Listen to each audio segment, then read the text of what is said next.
administered by your attorneys? No. And is this your signature on this bill? Yes.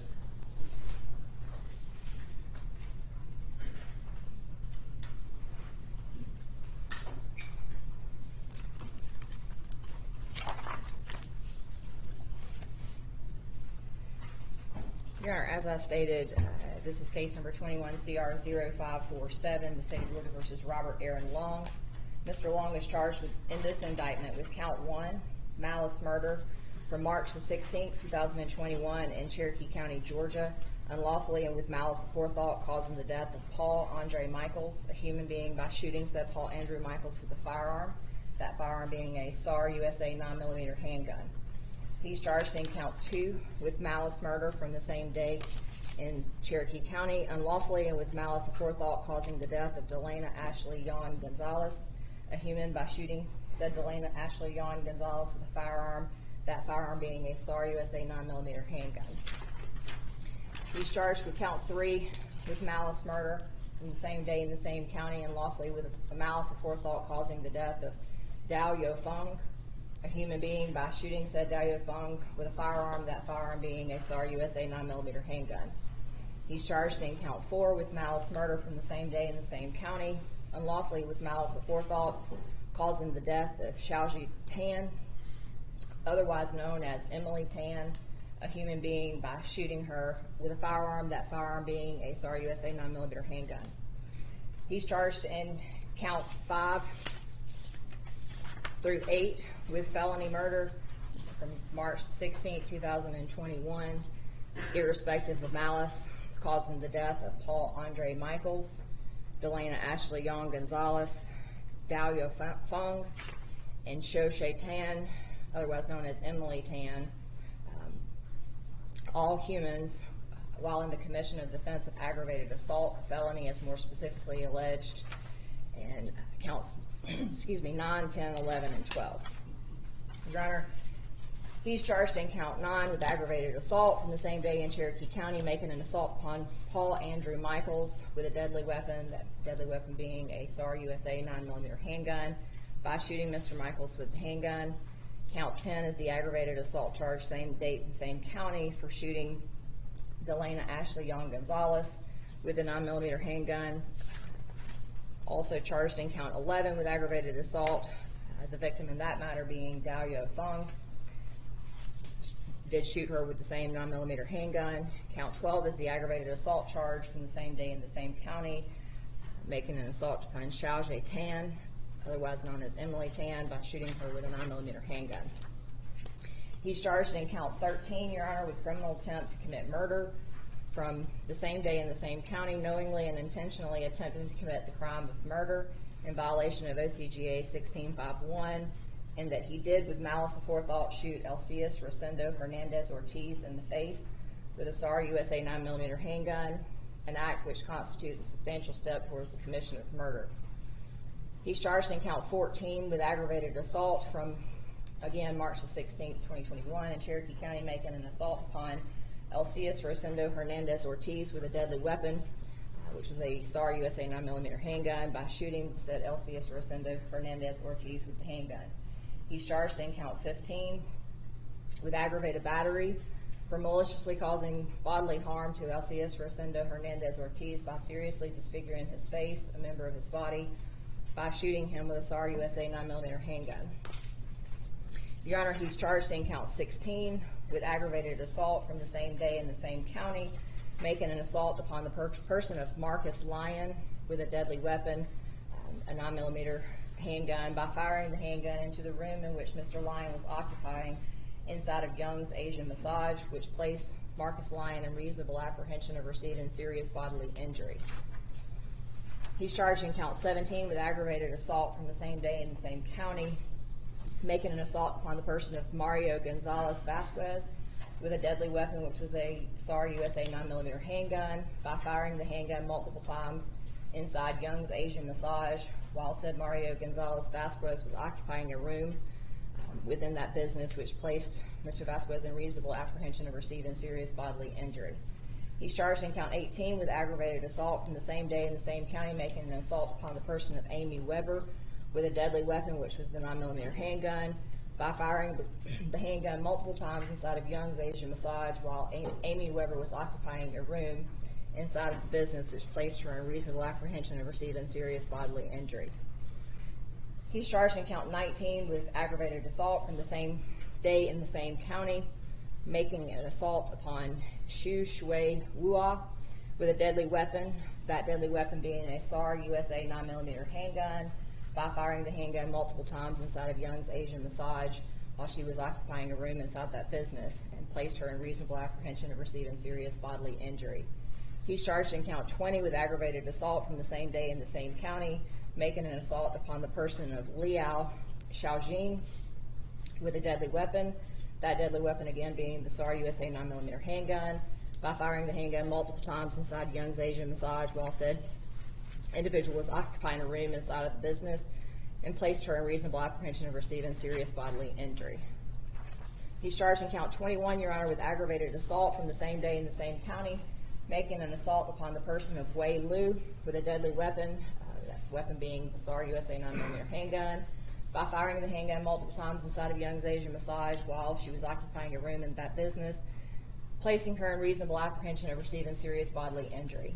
He's charged in count 22 with possession of a firearm during the commission of a felony from the same day in the same county, unlawfully having on his person a SAR USA 9mm handgun during the commission of the crimes of murder, criminal attempt to commit murder, aggravated assault, and aggravated battery, as more specifically alleged in counts 1 through 21 of this indictment, which crimes are felonies and involve the persons of Paul Andrew Michaels, Delana Ashley Yon Gonzalez, Xiao Jie Tan, Dao Feng, Elcias Rosendo Hernandez Ortiz, Marcus Lyons, Mario Gonzalez Vasquez, Amy Weber, Wei Lu, Liao Xiaojing, and Xu Shui Wuha.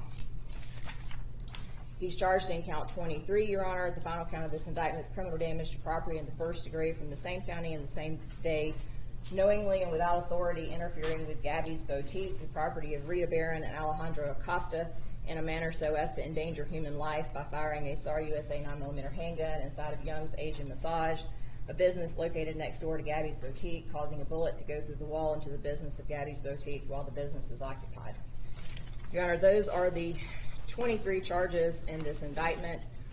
It is my understanding that the defendant is here today to enter a plea of guilty to all of the charges in this indictment.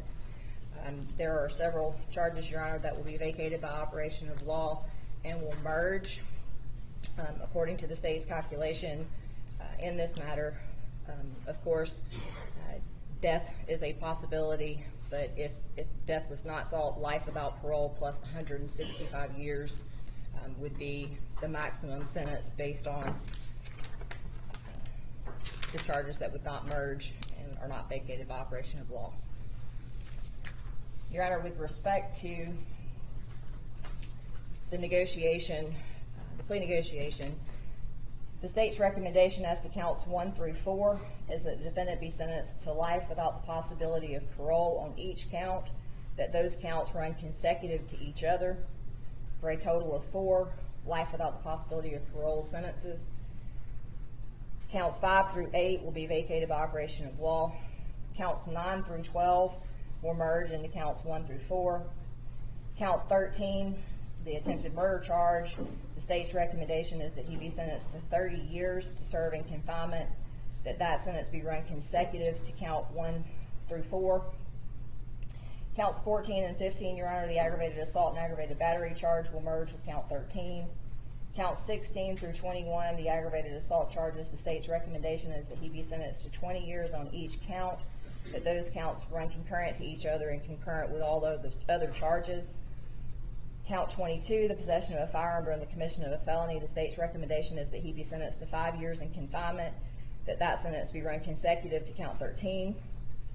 Count 23, the criminal damage to property in the first degree, the state's recommendation is that he be sentenced to 10 years to serve in confinement, that count be run concurrent with all other charges in the indictment, for a total sentence of life without the possibility of parole times 4 plus 35 years in confinement in the state penal system.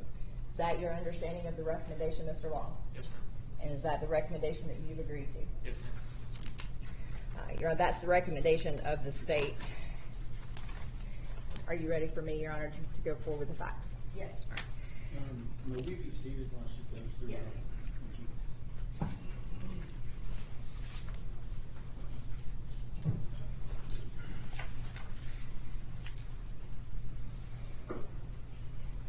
Your Honor, had this case gone to trial, the state expects that the evidence would have shown that on March the 16th, 2021, at approximately 3:30 p.m., the defendant, Robert Aaron Long, entered Young's Asian Massage located in Cherokee County, Georgia. He had a SAR 9mm handgun, which was loaded with 17 bullets, in his pocket. The evidence showed, Your Honor, that he had purchased that firearm earlier that day, approximately 2 p.m. from Big Woods Goods, and also had purchased a box of 50 bullets with the gun. Your Honor, again, the evidence would show that when he entered into Young's on the 16th of March, that he was approached by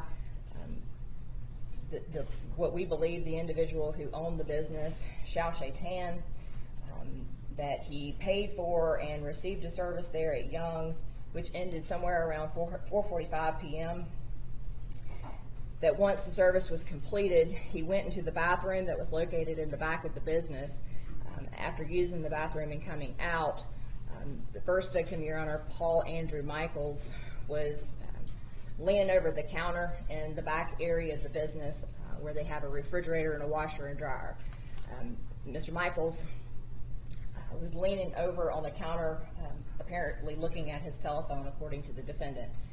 At this point, Your Honor, according to the defendant's statement, he pulled the 9mm handgun out, raised it towards Mr. Michaels, and shot one time, executing him. At that point, Your Honor, there were other individuals in the business, both workers and customers. According to the defendant's statement, he proceeded to walk from the back of the building to the front of the building, shooting anyone and everyone that he saw. Your Honor, one of the individuals who worked at Young's, who apparently had only been working there for a couple of months, Dao Feng, she was located in room 3 with Marcus Lyons, who is one of the customers and survivors that's in the courtroom today. Ms. Feng, according to the defendant, poked her head out of the door, and at that point, the defendant shot her one time in the head. Ms. Tan, Your Honor, was in room 4. It's our understanding that at this point, the defendant went into room 4 and shot Ms. Tan one time in the head. The defendant then saw 2 other individuals that were going into rooms 2 and 6 in the front of the business. Elcias Hernandez Ortiz, Your Honor, was a customer that day who survived the attack. He was in room 2 with one of the employees that we believe to be Wei Lu. At that point, Mr. Hernandez Ortiz was behind the massage table and was crouched down, or on his way to crouching down, when he was shot one time. The bullet, Your Honor, entered to the left side of Mr. Ortiz's nose, traveled down through his esophagus, and is still lodged in his body today. Fortunately, Your Honor, he did survive and is present in the courtroom today. Finally, Your Honor, the defendant entered room 6, which is where Delana Young Gonzalez was located, and shot Ms. Gonzalez. She was there for a massage, Your Honor, with her husband, Mario Gonzalez Vasquez. Mr. Vasquez was in room 5. When Ms. Gonzalez was, apparently when she heard the shots, she had gotten off the table and was crouched in the corner, at which point the defendant walked over and shot her one time, the bullet entering through her torso and exiting out of her torso. Your Honor, it's that bullet that when it exited from the body of Delana Young Gonzalez, went through the wall of Young's and went into the next business, the business that was located next door, Gabby's. that being the basis for count 23, Your Honor. Unbeknownst to the defendant, Your Honor, there were 6 other individuals inside of Young's at the time of the shooting. 3 of the individuals were females that worked there: Wei Lu, Xu Shui Wua, and Liao Xiaojing. Along with these 3 employees were customers Amy Weber, Mario Gonzalez Vasquez, and Marcus Lyons.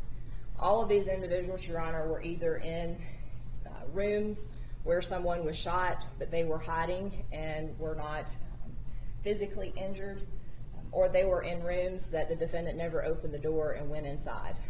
It's our understanding that Mario Gonzalez Vasquez was in room 5.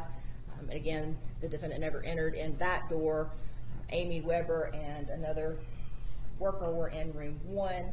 And again, while the defendant did not enter into those rooms, all of the individuals that were there and survived and were not shot were able to hear the gunshots and have stated that they knew they were gunshots, they were afraid that they were next, they were hiding in the rooms, and were scared that the defendant was going to come in and execute them as well.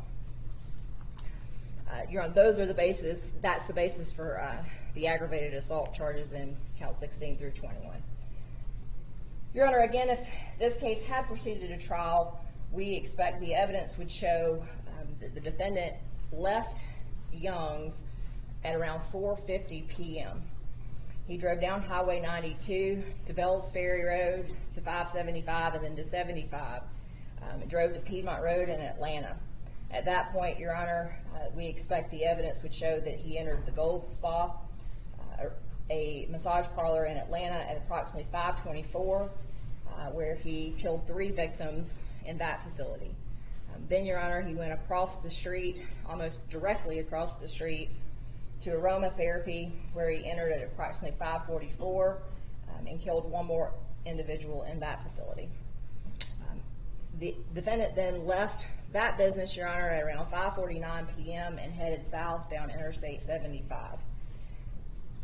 Your Honor, while the defendant continued his crime spree in Atlanta, Cherokee Sheriff's Office responded to the incident at Young's Asian Massage at approximately 4:58 p.m.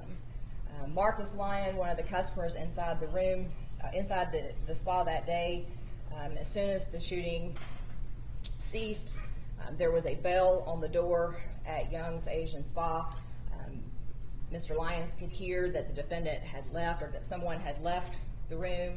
He waited for a minute, got up and left the room, went to his car, retrieved his firearm, which was a 9mm handgun, came back into the business and was calling 911, reporting the incident that had just happened. That call, Your Honor, was dispatched to Cherokee County 911 at approximately 4:54, and Cherokee County Marshal's Office and the Cherokee Sheriff's Office arrived at Young's at 4:58.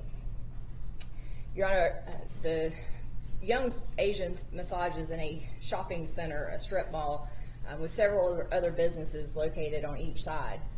There were multiple businesses that had surveillance cameras outside and inside of their business, which law enforcement were able to access that afternoon, and were able to obtain surveillance videos that showed the defendant entering and exiting Young's Asian Massage.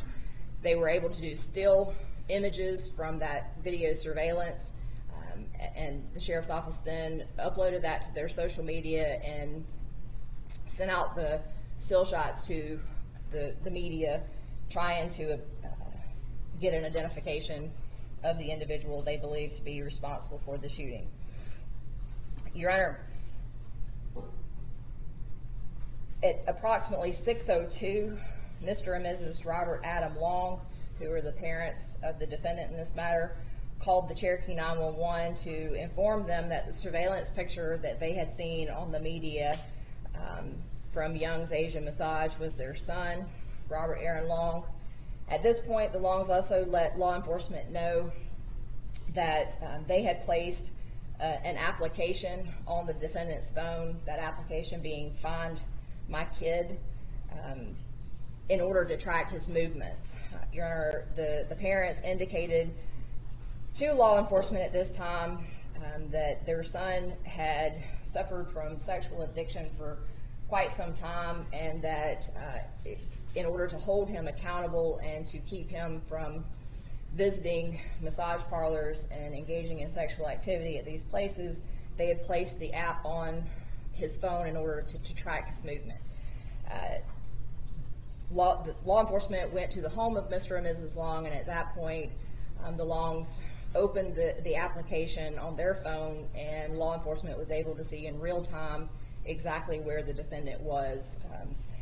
And at that point, Your Honor, he was headed south on Interstate 75. Your Honor, Cherokee County Sheriff Frank Reynolds reached out to the Crisp County Sheriff Billy Hutchins for assistance in the defendant's capture based on the location that the law enforcement was able to see on the Find My Kid application. And at approximately 8:27, the officers with the Georgia State Patrol performed a pit maneuver on the defendant in Crisp County, and the defendant was immediately taken into custody by the Crisp County Sheriff's Office. He was held there at Crisp County until law enforcement from Cherokee County Sheriff's Office arrived, interviewed him, and took him back to Cherokee County. Your Honor, when law enforcement stopped Mr. Long, they located, or they saw in plain sight, the firearm, a handgun that was in the car. That car was later brought to Cherokee County and a search warrant was executed. Firearm was retrieved along with several other pieces of evidence, and that firearm, Your Honor, has been tested by the crime lab. It's been compared to the bullets that were retrieved both from inside Young's Asian Massage and also from inside the victims. And the GBI's opinion, Your Honor, are that the bullets that were retrieved matched the firearm that was located in the defendant's car on March the 16th, 2021.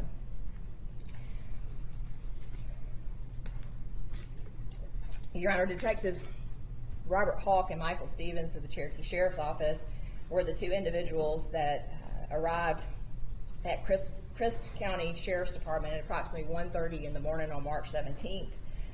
At this point, these detectives Mirandized the defendant, and the defendant gave a Mirandized statement. Also, a gunshot residue kit was collected. Both of Mr. Long's hands were swabbed, and the results of that crime lab, Your Honor, those have been tested by the GBI and show a strong presence of gunshot residue that was located on both the hands of the defendant as well as the steering wheel of his car that he was driving. In the interview, Your Honor, with law enforcement, this was a recorded interview which lasted for, I believe, approximately 2 hours. In that interview, Your Honor, the defendant told the law enforcement that he had, in fact, gone into Young's Asian Massage the day before on March the 16th, and that he had shot the individuals that were located. The defendant gave a detailed timeline of his day, starting earlier that morning. The evidence, Your Honor, is that the defendant worked for a landscaping company, and on the 16th of March it was raining, and he'd been contacted by his boss to tell him that because of the rain he was not needed for work that day. The evidence, according to the defendant's statement, as well as other evidence that we've obtained from cell phones and witness statements, shows that the defendant was staying with James Matanen and Bradshaw Farms. He had been kicked out of his parents' home the week before based on his visiting a massage parlor, actually one of the locations in the Fulton County case. Was given an ultimatum by his parents to either go back into inpatient treatment to treat his sexual addiction or to leave the house, and he chose to leave the house. Again, James Matanen, Your Honor, is a friend of his, was an individual that went to church with the defendant and was somewhat of an accountability partner for the defendant. He understood that the defendant had a history of issues with watching pornography and with going to massage parlors to engage in sexual activity, and Mr. Smetanen was trying to do his best to help the defendant overcome his sexual addiction and by allowing him to stay with him. Unbeknownst to the defendant that morning, Your Honor, James Smetanen was actually in the home. The defendant says he thought that Mr. Smetanen had gone to work. Could you spell that last name for me, please? I think, Your Honor, it's Smetanin. I'll double check the spelling to make sure that's correct. Thank you. Your Honor, James was located there at the house, had not gone to work, and heard what he believed to be pornography being watched in the defendant's room. According to the evidence, both from the defendant as well as the cell phone analysis that was performed, the defendant had been watching pornography since approximately 9:30 in the morning, continued to watch that until around noon. Around noon, he came out. Mr. Smetanen confronted him about what he had heard, asked him if he wanted to talk about, I believe the words he used were the elephant in the room, at which point the defendant indicated he did not want to talk about it, and left the home. From that point, Your Honor, he left home somewhere around 1 in the afternoon. The defendant indicated to law enforcement in his statement that at this point he felt that he had nothing to live for and planned on killing himself, as he didn't see any way that he was ever going to be able to overcome the sexual addiction. Because his intentions were to kill himself, he drove to Big Woods Goods, purchased the SAR USA 9mm handgun, a box of 50 ammunition, and then went to a liquor store, which was One Stop Package Depot in Holly Springs. When he went to this store, Your Honor, he bought a fifth of Four Roses bourbon and began consuming the bourbon as he drove to Young's Asian Massage Parlor. According to the defendant's statement, Your Honor, his intentions at this point were, again, to kill himself, but he indicated to get the necessary amount of shame and hate that he was, the plan was to go to Young's Asian Massage to receive his service and then to kill himself. Your Honor, the Find My Kid app, along with the cell phone records, show that the defendant arrived there at the parking lot of Young's Asian Massage Parlor somewhere around 2:30 in the afternoon. He sat in the parking lot for approximately an hour before entering the business there in Holly Springs. During his interview, Your Honor, he indicated that a part of the sexual addiction that he couldn't seem to control was going into massage parlors after watching pornography to fulfill his sexual desires, and that he indicated when he would go into these massage parlors that he always felt a lot of guilt and shame after he left the individual businesses. It was his hopes, according to his statement, that by going to one of these businesses that day, he would have worked up the nerve to kill himself, to end his life by visiting one of these businesses. The defendant indicated, Your Honor, that while he was in the parking lot consuming alcohol and thinking about what he was going to do, he changed his mind and decided that before he was going to kill himself, that he was going to go into Young's Asian Massage and kill the individuals inside that location.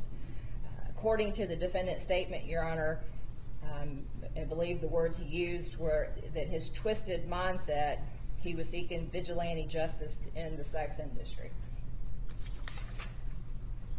The defendant then described, Your Honor, to law enforcement in pretty great detail exactly what he did inside of Young's Asian Massage by shooting and killing all of the individuals that I've gone over with the court today. He did state, Your Honor, that he had consumed enough of the bourbon to be drunk but stated to law enforcement that he knew exactly what he was doing. He knew the difference between right and wrong, and while some of the details might be a little fuzzy, that he remembered a lot of what actually happened inside of Young's Asian Massage. The defendant in a statement, Your Honor, stated that he remembered shooting one man and 3 women, but did not remember shooting Mr. Alcius Hernandez Ortiz. It appears, Your Honor, that the defendant thought that Mr. Hernandez Ortiz was actually a female in that room, and that being the reason he was unaware that he had shot 2 men and thought that that particular victim was a female. Your Honor, the defendant also gave details about what he did when he left Young's Asian Massage Parlor that day. Did indicate that he had gone down Highway 92 to Bells Ferry Road, to 575, and then to 75, and headed to 2 other massage parlors in which he had frequented for sexual intercourse on numerous occasions. In those incidents, Your Honor, there were 4 other individuals who were shot and killed, and 1 other individual who the defendant attempted to shoot, but the gun malfunctioned and that victim escaped. The defendant also indicated that his plan when he left Atlanta was to head to Florida. Your Honor, he indicated that he knew the sex industry was big in Florida, and that his intentions, had he not been stopped by law enforcement in Crisp County, were to go to Florida and to commit similar violent acts there in Florida at locations like the ones that were attacked on March 16th. Fortunately, Your Honor, with the assistance of the Find My Kid app and the assistance of Mr. and Mrs. Long, law enforcement was able to find exactly where Mr. Long was and was able to stop him and capture him before he was able to commit any more violent acts. Your Honor, as far as the investigation in this matter, there's been a very thorough and sifting investigation that was conducted by both Cherokee Sheriff's Office and the Federal Bureau of Investigation. The Atlanta Police Department was also involved in the Fulton County matter and assisted with providing information to Cherokee County law enforcement with respect to incidents that happened here in Cherokee County. Part of the investigation, Your Honor, focused on proving or disproving the defendant's statement. As I have said to the court, the statement was very detailed and very long, and law enforcement was able to corroborate much of what the defendant said in his statement by obtaining cell phone records, doing a forensic analysis of the defendant's phone, which was located when he was stopped in Crisp County, as well as receiving records from Find My Kid app, the Find My Kid app. There were over 40 individuals, Your Honor, that were interviewed by law enforcement as to not only the facts of what happened inside of Young's, but also information about the defendant, his history, his life. In that, the immediate perception, Your Honor, based on the locations, the individual locations being owned by Asian Americans, as well as the number of Asian Americans that were killed, the immediate perception was that these locations and victims had been targeted based on a bias or prejudice towards race, ethnicity, or gender. Because of that, Your Honor, the Federal Bureau of Investigation began investigating the case as a hate crime and assisting with the Cherokee Sheriff's Office and the Atlanta Police Department in their investigations. The law enforcement, Your Honor, with both agencies interviewed many witnesses, specifically focusing on the defendant's history, any prior statements and feelings that he had towards other races and ethnicities, and also any prior feelings that he had specifically towards females. In the investigation, Your Honor, law enforcement spoke to at least 3 individuals of Asian descent who have known the defendant since he was a preteen. These are individuals, one of which is a friend of the defendant's, had pretty much grown up with the defendant in church. His mother, who also attended church with him, as well as another female who attended church with the defendant from the time that they were preteens on through high school and college. Your Honor, these individuals who were interviewed by law enforcement made it abundantly clear to law enforcement that they had been very close to the defendant, had been a part of his life for a long time, and that they had never had any issues, never been mistreated in any way from the defendant, and had never heard him make any type of statement indicating that he had any bias or prejudice against Asians or Asian Americans. In fact, Your Honor, they expressed that they had never heard him make any racist statements about any other race, not just Asian Americans. Your Honor, all of the individuals interviewed as a part of this investigation stated the same. Law enforcement interviewed individuals that went to middle school with Mr. Long, high school, attended church with him, knew him in college. All of those individuals, Your Honor, that were interviewed as a part of this expressed that while they were disgusted and shocked about the acts that he committed in Young's Asian Massage, that they'd never had any concerns whatsoever that the defendant had any prejudice or bias against Asians or Asian Americans. As a part of the investigation for hate crime, Your Honor, law enforcement also looked at the defendant's cell phone. Again, that cell phone was dumped and analyzed by both the Cherokee Sheriff's Office as well as the Federal Bureau of Investigation. The defendant, when he was in inpatient treatment at Hope Quest, also kept a very detailed journal that was collected as part of evidence and analyzed by both Cherokee Sheriff's Office and the Federal Bureau of Investigation with respect to this case. Also, Your Honor, included in the investigation that was looked at was an autobiography that the defendant wrote while he was in treatment as well.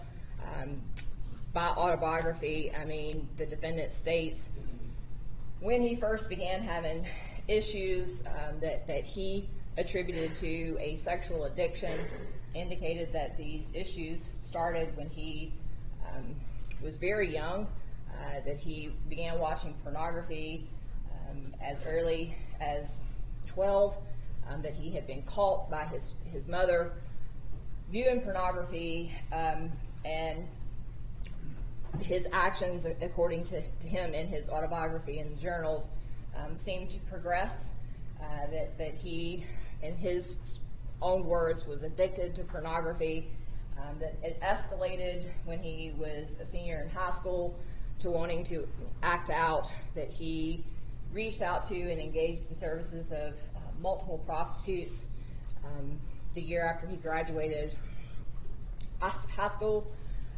Your Honor, according to the defendant, this behavior continued. He went into inpatient treatment in 2019 at Hope West here in Cherokee County. At that point, when he left Hope West, he went into basically a halfway house where he stayed for, I believe, about 8 months. During this time, it's our understanding from the defendant that he learned about massage parlors that offered sexual acts and sexual intercourse. The defendant indicated he learned about this through group sessions where someone mentioned the massage parlors and specifically mentioned a website. Group treatment sessions? Yes, Your Honor. When he was in Hope Quest for sexual addiction, my understanding from the defendant's statement is that someone else in that treatment at the same time during group therapy had mentioned a website called Rub Maps. That website, Your Honor, indicates it's reviews of places that offer services. It will specifically state what services and rate. It's our understanding that the defendant has gone on that website and based on both his personal knowledge and the recommendations of the website, has been to multiple massage parlors here in Cherokee County as well as in other counties in the state of Georgia. Your Honor, with respect to all of the evidence that I've just listed that law enforcement looked at, specifically with regards to a hate crime, it was all of the evidence that was gathered with respect to Cherokee County, Your Honor, came to the same conclusion that neither the federal government or local law enforcement found that this crime, Your Honor, was motivated by a bias or prejudice against Asians or Asian Americans. How about women? And Your Honor, I do talk about that next. Okay. As far as the gender goes, the conclusion really was more based on bias and prejudice against race or ethnicity with respect to that. Your Honor, the defendant does not have any social media accounts. The investigation did yield that he had social media at some point, but again, based on accountability and treatment plans, he had shut down all of his social media accounts, and at the time of this crime in March of 2021, law enforcement were unable to locate any active social media accounts, and therefore there was nothing that was obtained from social media with respect to this investigation to give any further insight to the defendant's motivation or possible bias or prejudice against any individual or any gender. Your Honor, again, the statements, there were no written statements or manifestos or any type of evidence collected from this defendant other than the journals that I've described from Hope Quest. Nothing in writing to indicate the defendant had any type of plan or any type of issues with taking out any particular race or ethnicity or gender. As a part of this investigation, Your Honor, the Behavioral Analyst Unit of the FBI was consulted on the case. They reviewed the defendant's statement, his journals, several interviews by witnesses, along with the computer forensics of his cell phone, and I believe there were several more pieces of information that the Behavioral Analyst Unit looked at, and Your Honor, in that consultation, it was the conclusion of the Behavioral Analyst Unit as well that the crime was not motivated by bias or prejudice against Asian Americans or Asians.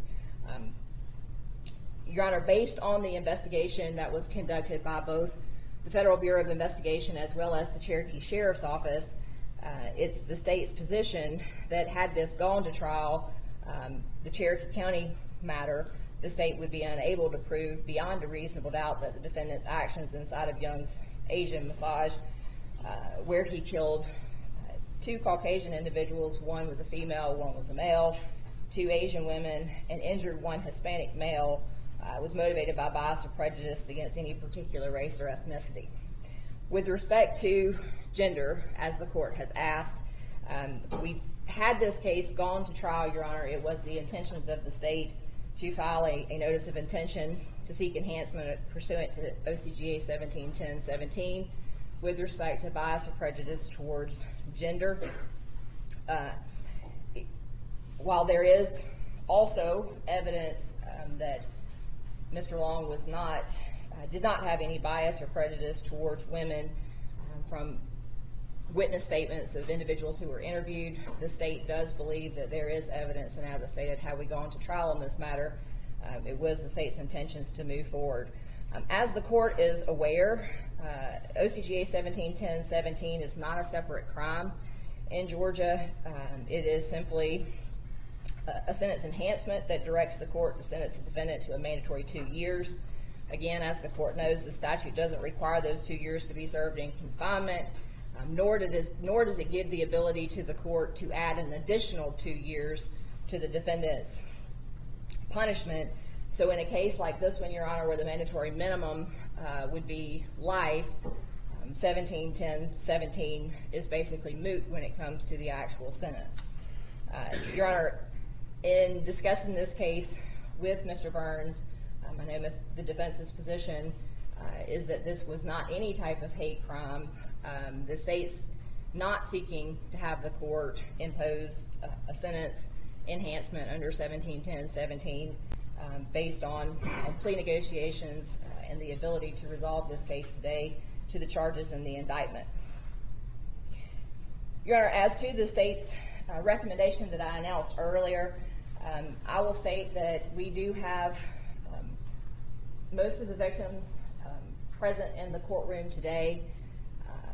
My team and I have met with each of the victims, the family members of the deceased victims, and or representatives of the deceased victims' families.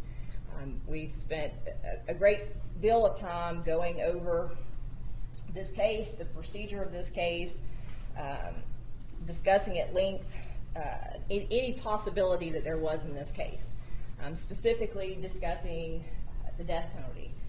Your Honor, it was the state's intentions, had this been for arraignment today, to file a notice to seek the death penalty.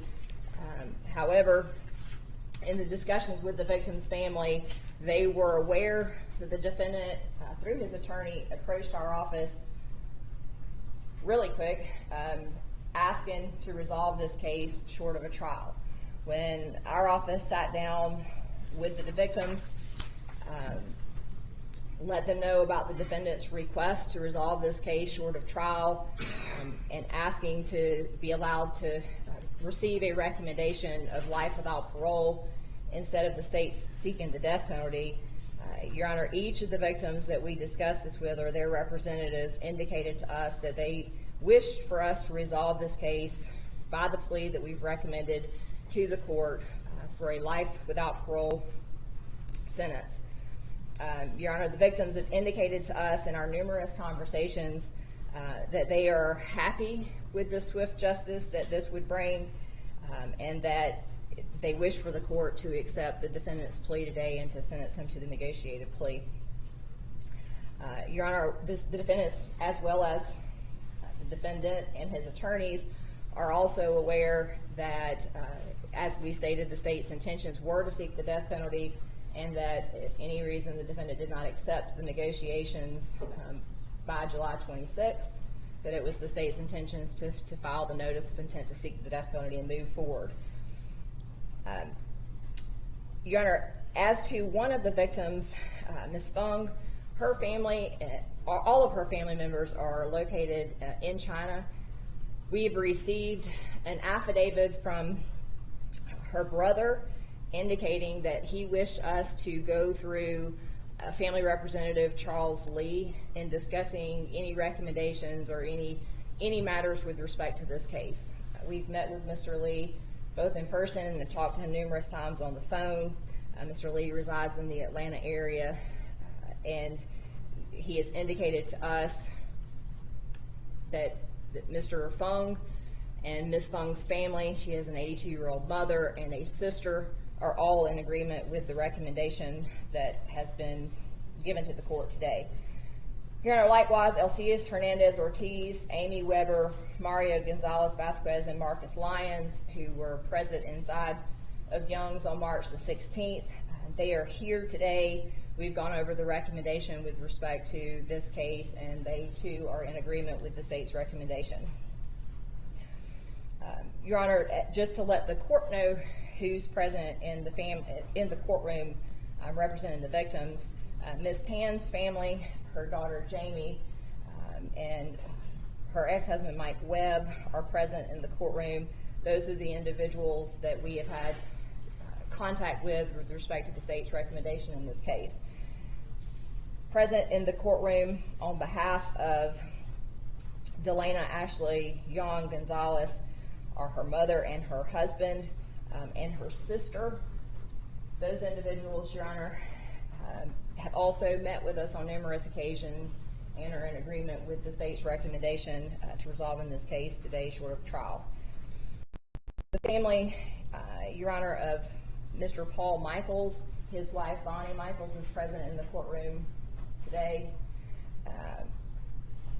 And as I stated, Mr. Lee is not present here today. He was contacted about the hearing but was unable to be here in person, as well as the mother and the sister and brother of Ms. Fung. Your Honor, as to the 3 other individuals that are listed in the indictment as victims that worked at Young's Asian Massage Parlor, these individuals have relocated out of Georgia. The Federal Bureau of Investigation was able to locate them and interview them in New York, but those individuals, Your Honor, the state has been unable to contact directly with respect to the state's recommendation. We have left messages, but we have not heard back from those individuals. So those are the only 3 that I cannot tell the court today are in agreement with the state's recommendation, but we have made attempts according to our statutory and constitutional obligations to contact these individuals and to let them know about the hearing today. Are these alleged victims able to be located and subpoenaed were the case to go to trial? Yes, Your Honor, I believe so. As I said, law enforcement with the Federal Bureau of Investigation was able to locate them and interview the 3 individuals. While we do not know where they are specifically today, we do believe with the assistance of the FBI we would be able to locate and subpoena them. Your Honor, those are the basic facts that we would expect the evidence to show had this case gone to trial. With respect to the defendant's record, he does not have any prior arrests or convictions, but he does currently have charges pending in Fulton County, murder charges pending, stemming from the same day with the 2 spas that I've indicated to the court. That case, Your Honor, was indicted on the same day as our case, May the 11th, 2021, and the district attorney has filed an intention to seek the death penalty as well as an intention to seek enhancement of punishment pursuant to 1710-17. The defendant is aware of that, and it's our understanding he's discussed that at length with his attorneys here in Cherokee County, Mr. Burns, Mr. Smith, and Mr. Rogers, as well as his lawyers that he's anticipated to have in Fulton County, the Capital Defender's Office. And it's our understanding, Your Honor, that knowing that he still has charges pending in Fulton County relating to this case, he still wishes to go forward and to enter his plea of guilty to the charges in Cherokee County.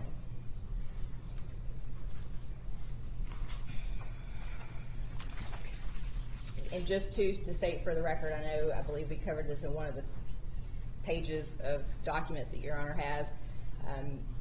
The defendant is aware that by entering a plea of guilty that he's waiving any issue that there may be with his statement that was given or any evidence that was collected. He's waiving any defects that there may be in the indictment, and is entering his plea of guilty today, knowingly and voluntarily.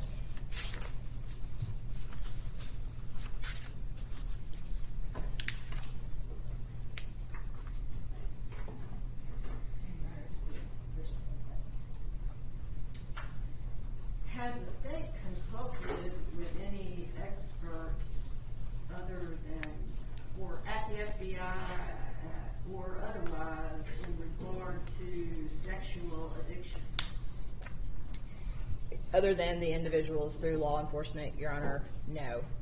We have read multiple reports that were seized as a part of this investigation with respect to any diagnosis or treatment plan that the defendant had. It's our understanding he was in inpatient treatment at Hope Quest here in Cherokee on 2 occasions, was in outpatient treatment at Trek or Maverick, and also attended several classes with First Baptist Woodstock, really over an extended period of time, even before inpatient treatment.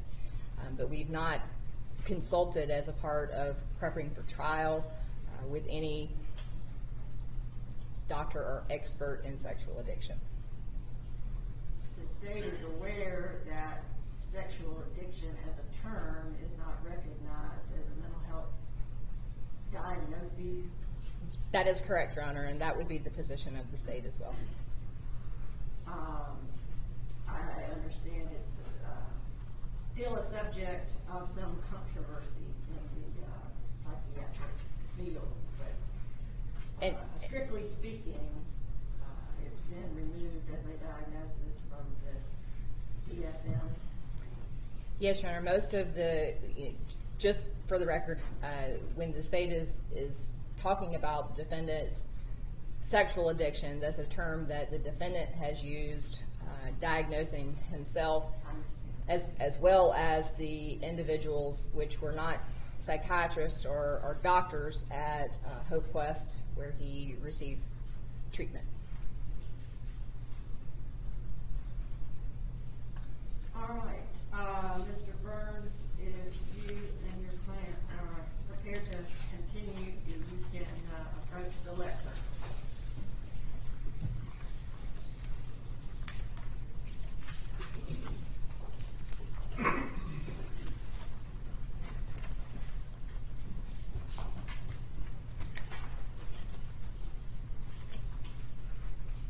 All right, Mr. Long, I'm going to ask you some questions and make sure that I know that you understand the rights that you have in regard to these charges. You are 22 years old, is that correct? Yes, ma'am. How far did you go in school? Some college. So you can read and write? Yes, ma'am. Are you under the influence of any drugs or alcohol today? No, ma'am. Are you being treated for any mental or emotional health issue? No, ma'am. Have you ever been? No. Have you ever been diagnosed with any mental health issue like depression or bipolar disorder or any ADHD, anything of that nature? Not any official diagnosis. No. Okay. Have you been given any prescription medication for Yes, ma'am. any mental health issue? So long.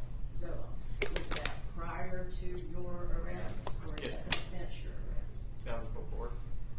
Okay. Were you compliant with the medication that was prescribed to you?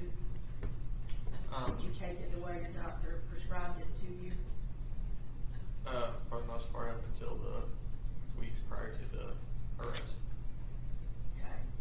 So you were not taking the medication in the weeks prior to the arrest? Perfect. Why not? I don't have a good answer for that. Okay. Because it was not available to you, because you did not like the way it made you feel, because some other reason? I was just not keeping up with it at that time. Okay. Have you received, well, let me say this. We had a conference, that is the district attorney and your attorneys and I had a conference yesterday. And I asked them some of the questions I'm going to ask you now. One of the things we discussed is whether or not there was anything in your mental or emotional status at the time of these offenses that might be a defense to your criminal liability, and also whether there were any issues related to your competency to stand trial today. And Mr. Burns, if you'll just tell, I just restate for the record, whether there have been any evaluations Yes, of Your those Honor. issues. Your Honor, we have had Mr. Long evaluated for competency, and we see there are no issues or defenses that have been presented to us. Okay. And have there been any, discussions or any evaluations regarding criminal responsibility? You know, they were all competency evaluations. Is there any, do you have any concern as you stand here about whether or not your client was suffering from any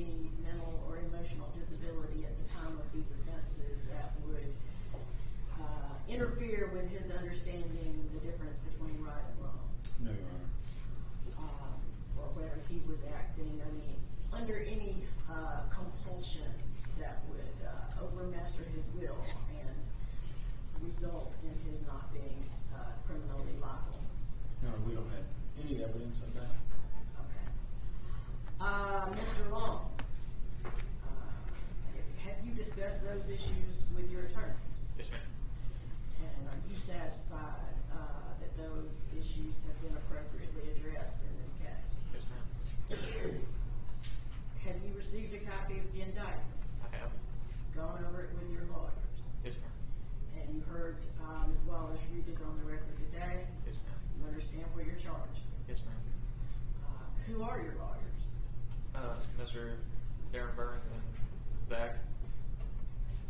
And how did Mr. Burns and Zach come to represent you? Were they hired or appointed? Appointed. Have you had enough time to talk with them? Yes, ma'am. About how many times have you met with them personally? At least more than 10. What other contact have you had with them? How many times have you had a IWeb visit? At least 5 or 6 times. And are you satisfied that you have had enough time to talk with your lawyers? Yes, ma'am. You told them everything you know about your case. I have. Have there been any questions about the law that you have asked them that they could not answer? No, ma'am. To specifically address some of the things that were brought up in the state's recitation of its evidence. Mr. Burns, have you gone over, for example, the forensic reports regarding the firearms and the bullets? Your Honor, we have reviewed all of the state's evidence with Mr. Long. Specifically the forensics, yes. I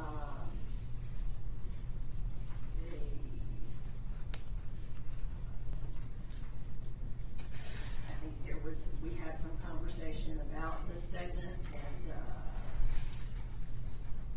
whether or not Mr. Long was afforded his right to counsel in that regard.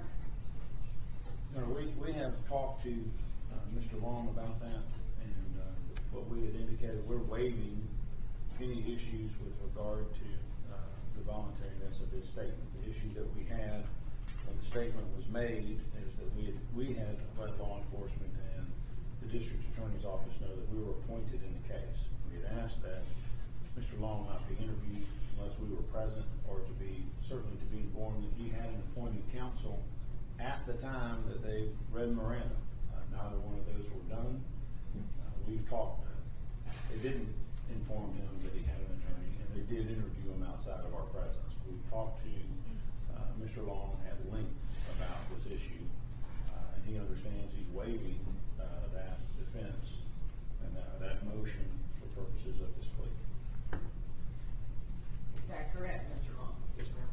So you understand by entering this plea of guilty, you were giving up your right to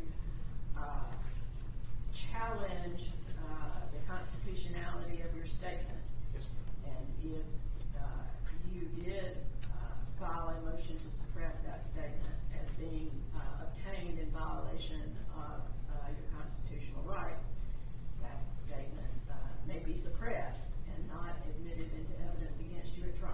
I understand.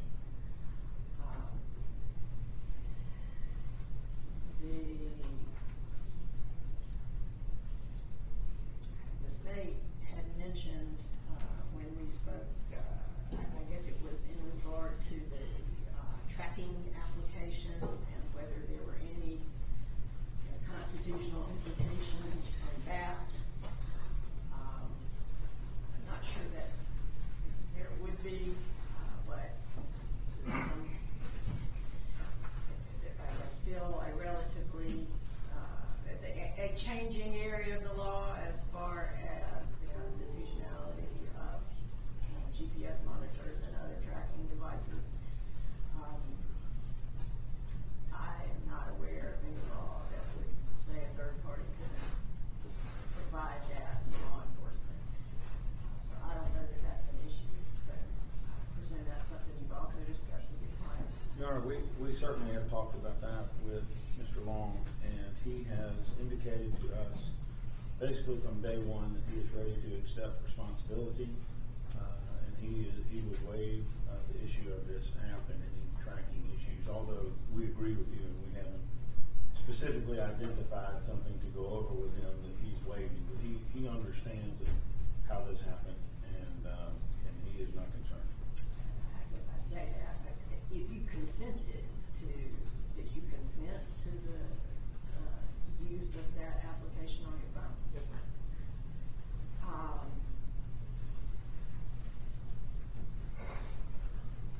Again, it may not make much difference in the ultimate sentence that's been negotiated, but it appears, at least at present, that the state does not have under subpoena and has not been able to speak to 3 of the named victims in this indictment. And therefore, pleading guilty to those counts means that you're giving up any possibility that they might not appear. It's certainly right now unknown as to what their testimony would be if they were subpoenaed and brought before the court. So you entering into those pleas of guilty without knowing what their testimony might be. You understand that? Overall, you understand that you have a right to plead not guilty and go to a jury trial. Yes, ma'am. You have a right to have a lawyer represent you at trial, and you have a right to a court-appointed lawyer if you cannot afford to hire one. Yes, ma'am. At a trial, you have a right to confront and cross-examine the state's witnesses against you. And you have a right to subpoena witnesses and have them come testify for you, whether they want to come to court or not. Do you understand? Yes, ma'am. You can't be forced to testify. You have a right to remain silent at trial. And you are presumed innocent. The state has the burden of proving your guilt by evidence beyond a reasonable doubt. Do you understand? Yes, ma'am. You understand that if you went to trial and the jury found you guilty, you have a right to appeal your conviction. Yes, ma'am. You understand you give up all of those rights if you plead guilty. Yes, ma'am. Do you understand that I am not required to accept any plea agreement and based on the charges in the indictment, the court could impose a sentence of life without parole plus 165 years? Yes, You ma'am. understand? I understand you're not serving any other sentence. Is that correct? Correct. You understand that statements that you're making today under oath and on the record can be used against you in the trial as it might move forward in Fulton County. Correct. I understand from Mr. Burns and the state that it is not contemplated that Mr. Long would allocute as to the specifics of those incidents today, but some of the questions that the court will have and some of the discussions will necessarily relate to Fulton County case. In talking about, for example, firearm and some of the issues regarding intent. You understand that?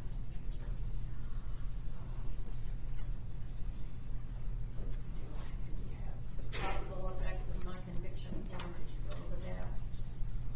Yes, ma'am. Do you have any questions about it? No, ma'am. Are you a United States citizen? Yes, ma'am.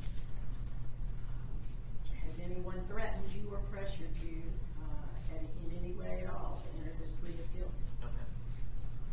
Other than the plea agreement, has anybody told you you would get easier treatment if you pled guilty than if you went to trial? No, ma'am. All right. Ms. Wallace has told me what her evidence would be. I'd just like to start sort of where you started in your statement to law enforcement. So where were you living James, at a house in Bradshaw Park. Okay. And you had been living with your parents before that? Yes, ma'am. What caused you to leave your parents' home and move in with your friend James? One of the terms that I had with my parents and moving back in there was that if I went and acted out one of these parlors again, then that would be grounds for me moving out of there. And so that is what happened in the week prior, or 2 weeks before, and then I went and stayed with my friend James. Okay. So when you say acted out at one of these parlors, tell me what you mean by that. I paid money there and had sexual intercourse with one of the women there. And which, can you tell me the name of that location? It's in Bolton. Okay. Here. Was it Young's Massage? I should No, ask ma'am. that. Okay.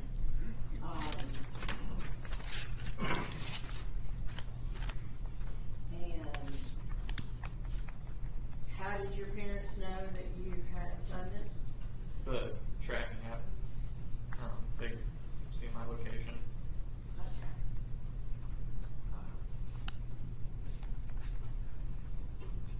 Then, so how long have you been with James, or at his house? About a week? Oh, a week, yeah. Okay. So where were you working? A company called General's Landscape. And so you did not go to work that day, is that correct? Correct. We were rained out. So then what did you do? That morning I thought I heard James get up and go downstairs and leave the house. I thought he had work that day, and that morning I decided to watch pornography for most of that morning, up until noon, as the evidence statement said, and then I went downstairs and found James still there, and he heard everything and asked me if I wanted to talk about it. At that point, I did not, and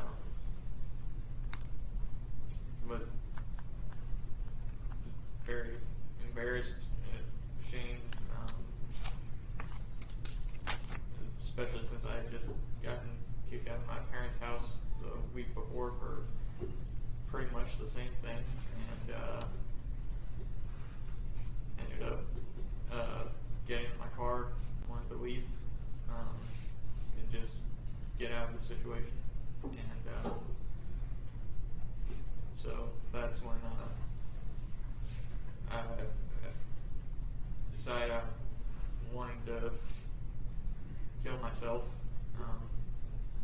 due to a lot of feelings of hopelessness in my sexual struggles, and headed towards Big Woods Goods to try and purchase a firearm for that purpose. And went there. I'd like to ask you this.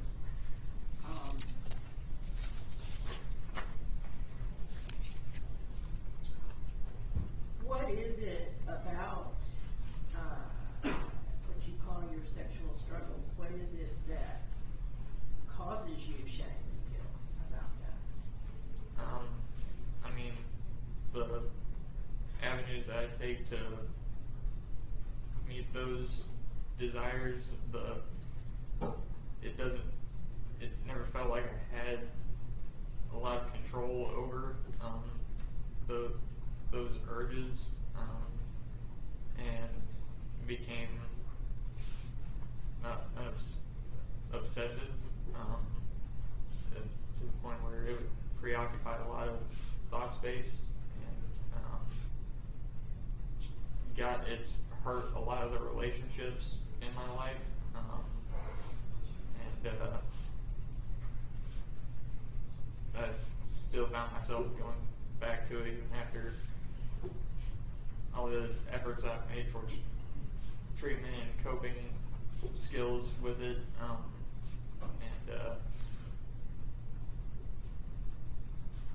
still go back to it. And I was and continue to be really ashamed of that.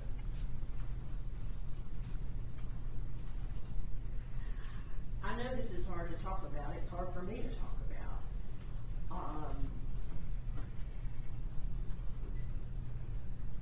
But maybe I'll just pose the question this way. There are many, many people who watch pornography. Obviously, it wouldn't be out there Right. if there weren't a market for it. And so I'm sort of seeking to hear if you know, if you can articulate what it is that that you think is wrong about that. Well, it's taking something that I believe to be meant for a monogamous relationship between a man and a woman, and making sport of it without any relationship efforts in it, and essentially taking sex out of its context that I believe to be only correct in a marriage relationship. All right. Now, you said, I think, you felt hopelessness and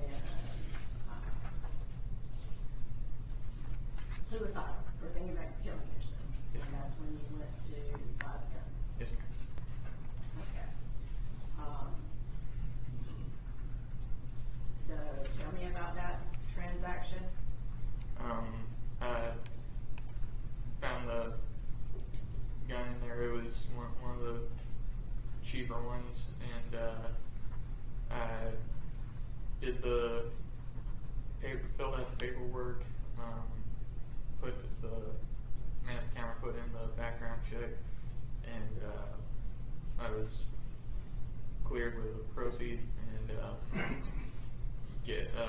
tried swiping both my debit and credit cards, and I had way overdrawn on both of those, and so asked if they'd be able to hold on to it behind the counter, and then went up to the bank to go ahead and cash the check that I had received Monday for work, and came back with cash in hand and paid for it that way. How much did you pay for it? Including the box of ammo, it was around $460. Did you have any money left? I did. Do you remember how much? I think it was close to $280. I believe that check was $750 around there. All right. So after you bought the gun, what did you do? I decided to get drunk to try and calm my nerves so that I would be able to. I was scared of killing myself and wanted to try and overcome that so that I could. So I went up to the liquor store and bought the bottle of bourbon, and took, I believe I took a few sips of it there in the parking lot, and then proceeded to drive to Young Basin's Lodge. Why did you go there?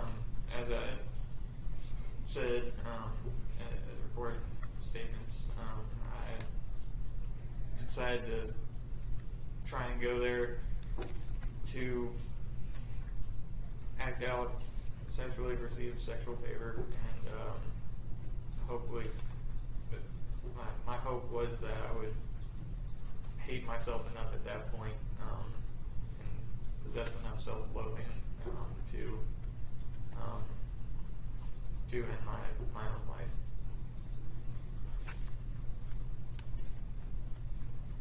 Okay.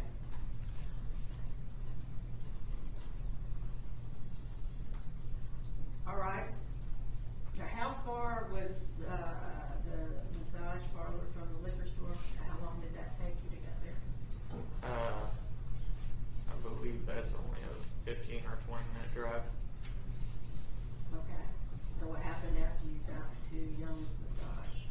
I parked pretty much right in front of the store, and sat there for about an hour drinking out of the bottle, trying to decide if I wanted to go in or just end it then and there. Started feeling drunk, and was that time period while I was sitting in the car was when I began thinking about killing the people inside there. Had you been to Young's Massage before? Yes, ma'am. More than once? Yes, ma'am. And had you received sexual services there? I have. What kind? Mutual masturbation is the extent of what went on at that particular location. Okay. All right, so you said that as you drank the bourbon, that's when it began to think about hurting the other people inside. Yes, ma'am. Well, tell me more specifically what was that train of thought? The train of thought was, I don't tend to acknowledge this as remotely logical thought, but nonetheless, what was running through my mind was that if I want to stop the places and basically punish the people that I couldn't find the self-control to going to stop seeing for the purposes of my own sexual gratification. Why did you think they needed punishment? I don't even know if punishment was the right word. It was, in essence, a blame shifting from myself to onto them for my actions prior to what was going on. Okay. Let me ask this: were you familiar with firearms in general, or this gun in particular when you bought it? Not the particular firearm that I bought, but I am very familiar with firearms. Okay.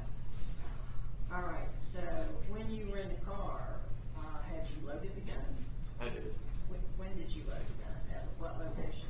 At Young's, while I was sitting in there in my car drinking, I took the box out and opened it up and began loading both magazines. Okay. All right. And so somehow the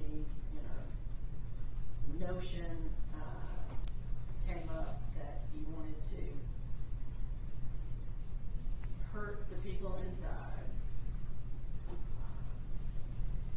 When you say people, what people were you thinking about? Whoever was in there, whoever was in there, the women that I was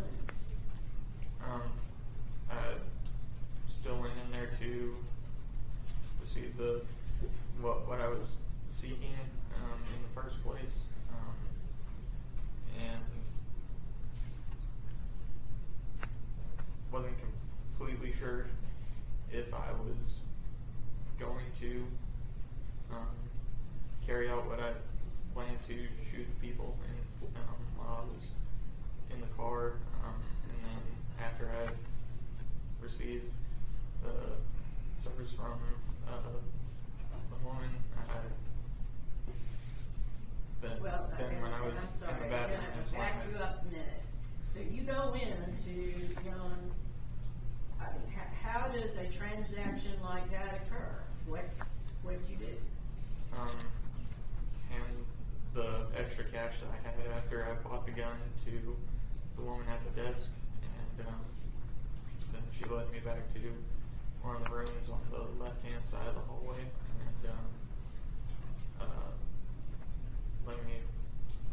and she exited the room at that point. And is there any conversation? Did you ask for a specific service? No, ma'am. Did you ask for a price, or did you just hand over all the money you had? I just handed over all the money I had. Okay, go ahead. So she takes you back to her room? Yes. And wanted me to get undressed during that time. And, What was her name? I do not know. Go ahead. And then she came back in, began the massage, and during that time, received the service, and then And specifically, what service do you mean? the mutual masturbation, and then once I was done, she left the room. I got dressed and asked if I could use the bathroom, and that's when I headed to the back room where that was located. And after I was done, I opened the bathroom door, and that is when I held the gun on the man leaning over the counter, looking at his phone. And When, if you recall, during this, did you decide that you were going to start shooting? I think I made that decision in the car.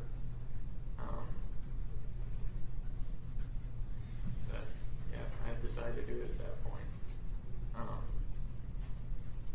And actually did it when I walked out of the bathroom. Okay. And as far as what happened in Young's massage after that, is it as Ms. Wallace described to us earlier? Yes, ma'am. I agree with forensics that the layout of the shop and the victims found. That is correct. How long was it between the first shot and the time that you left, if you recall?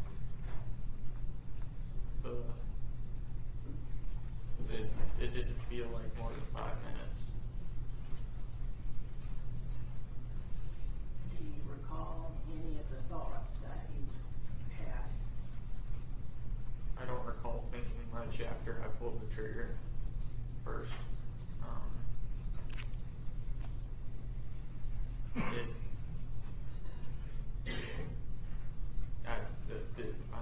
My mind felt like it was blank.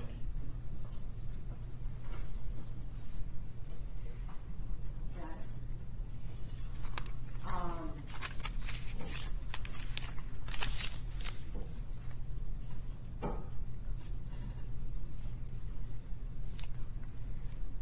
I don't want to assume anything, so I will ask. Any of the victims named in this indictment, did you ever seen them before? Okay. Did you know them in any way? to the parlor, but not to where I recognize anybody specifically. Okay. Well, I'm not asking if there's a possibility you might have seen them. Right. Did you recognize any of these No. people?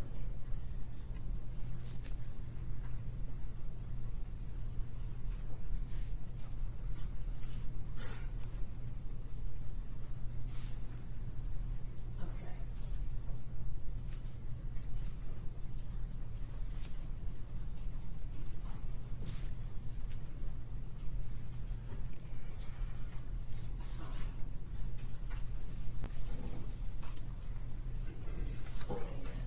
Is there any question? I guess I'll just ask like this. Mr. Burns, do you know of any reason I should not accept your client's plea of guilty? No, Your Honor. And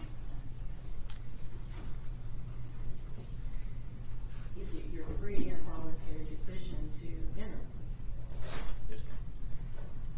I would find that Mr. Long has made a knowing and voluntary waiver of his right to trial and accept his plea of guilty.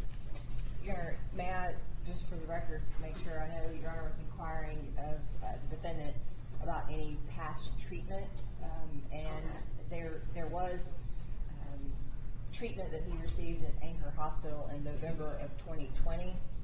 I believe the defendant has stated he wasn't officially diagnosed, but was prescribed medicine. It's my understanding, based on the records in this case, that he was prescribed medicine. At that visit, there was an incident that he was suicidal that led to him going there. Just wanted to make sure that that was on the record, and if Your Honor had any questions about it.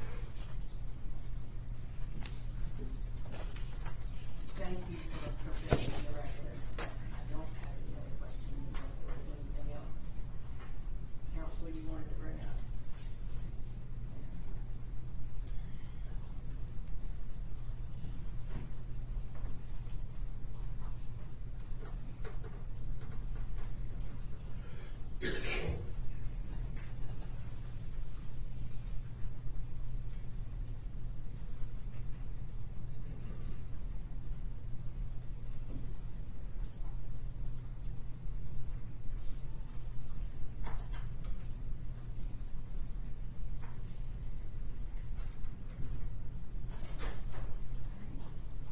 Mr. Long, you wish to enter a plea of guilty, you're signing here that you plead guilty to all charges the 27th day of July, 2021.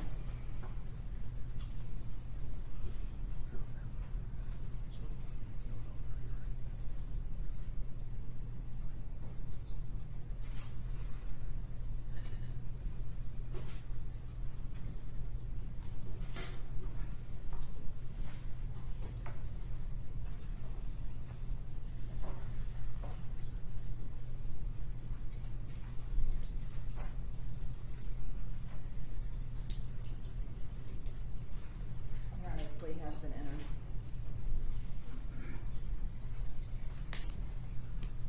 All right, then, are there victim impact statements to be published at this time?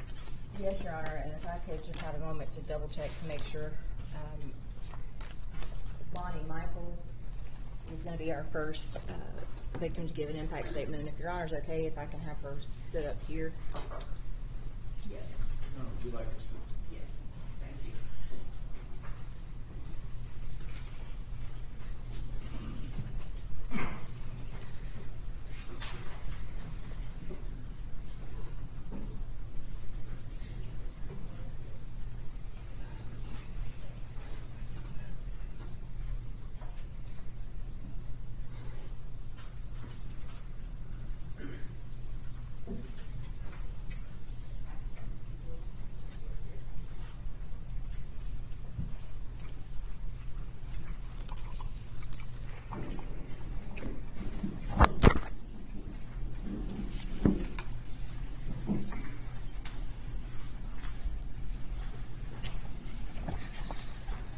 Ms. Michaels, if I can get you just to raise your right hand. Do you swear or affirm the testimony you're about to give in this matter will be the truth, the whole truth, and nothing but the truth, so help you God? I do. Can you please state your full name for the record? Bonnie Michaels. Ma'am, and I'm sorry, I'm gonna put that as close to you as possible, just so that the court can hear you and this court reporter can take everything that you're saying down. Second. Okay. It's my understanding that you have a victim impact statement that you would like to read to the court. I do. Okay.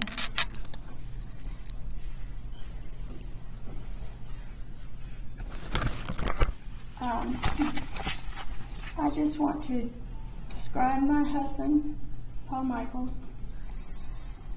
My husband, Paul, was an active kid in the Boys and Girls Club of America in Detroit, Michigan.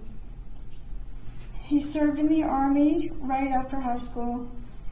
He moved from Detroit to Atlanta when his brother John told him about a job in security here, where he worked for Ackerman Security for years. Later, he started his own company out of nothing when he became an electrician, wiring homes, selling and installing security alarms, cameras, surround sound TVs, etc. He did that for years. He was very driven. He took his work very seriously. He was a workaholic like me, but also liked having fun at the end of the day.